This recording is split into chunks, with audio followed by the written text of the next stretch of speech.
एक महाजन की कहानी है कि वह सदैव यज्ञ आदि कर्मों में लगा रहता था। उसने बहुत दान किया, इतना दान किया कि उसके पास खाने को भी कुछ नहीं रह गया। तब उसकी स्त्री ने कहा कि पास के गांव में एक सेठ है, वे पुण्यों के मोल खरीदते हैं। आप उनके पास जाकर कुछ पुण्य बेचकर सामग्री ले आओ, जिससे अपना कुछ काम चले। इच्छा ना रहते हुए भी स्त्री के बार बार बोलने पर जाने को मान गया। स्त्री ने उसके खाने के लिए 4 रोटी बांध दी। वह चल दिया। सेठ के नगर के पास एक तालाब था, वह वहीं रोटी खाने बैठ गया। इतने में एक कुतिया आई, वह वन में ब्याई थी। इसके बच्चे और वह 3 दिन से भूखे थे। तेज वर्षा के कारण बच्चों को छोड़कर नगर में भी नहीं जा सकती थी। कुतिया को भूखा देखकर उसने एक रोटी दी। उसने रोटी खा ली। फिर दूसरी रोटी दी, उसने दूसरी भी खा ली। इस प्रकार चारों रोटी उसे खिला दी। कुतिया रोटी खाकर तृप्त हो गई। वह भूखा उठकर चला और सेठ के यहाँ पहुंचा। सेठ के यहाँ जाकर उसने पुण्य बेचने की बात कही। सेठ ने कहा, आप दोपहर के बाद आइए। उस सेठ की स्त्री पतिव्रता थी। उसने स्त्री से पूछा, एक महाजन आया है और पुण्य बेचना चाहता है, तुम बताओ उसका कौन सा पुण्य लेने योग्य है। स्त्री ने कहा, आज उसने तालाब के पास बैठकर एक भूखी कुतिया को 4 रोटी दी है, उससे बढ़कर और कोई पुण्य नहीं। सेठ ने कहा, ठीक है।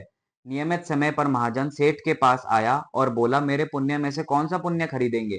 सेठ ने कहा, आपने जो तालाब पर बैठकर भूखी कुतिया को 4 रोटी दी है, उस पुण्य को लेना चाहता हूँ। महाजन ने पूछा, वहां तो उस समय कोई नहीं था, आपको कैसे पता चला। सेठ ने कहा, मेरी स्त्री पतिव्रता है, उसने मुझे यह बात बताई। राजन ने कहा, बहुत अच्छे, परंतु मूल्य क्या देंगे।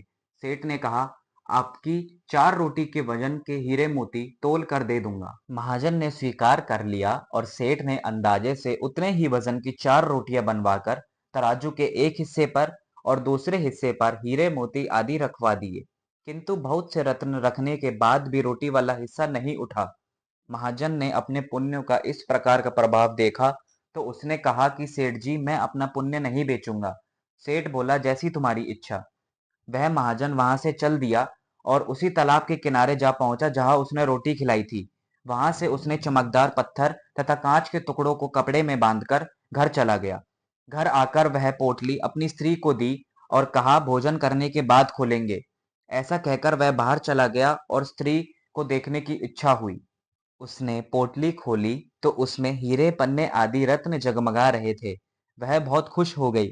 थोड़ी देर बाद जब वह घर आया तो स्त्री ने पूछा कि इतने सारे रत्न आप कहाँ से ले आए। महाजन बोला, क्यों मजाक करती हो। स्त्री ने कहा, मैंने स्वयं खोल कर देखा है। स्त्री ने पोटली खोलकर उसके सामने रख दी। महाजन देखकर चकित रह गया। उसने इसको अपने पुण्य का प्रभाव समझा। कहानी का तात्पर्य यह है कि एक बहुत जरूरत में हुए प्राणी को दिए गए दान का अनंत गुण फल हो जाता है। भगवान की दया के प्रभाव से कंकड़ पत्थर भी हीरे बन जाते हैं। ये है भगवान के दान का रहस्य। जय सिया राम।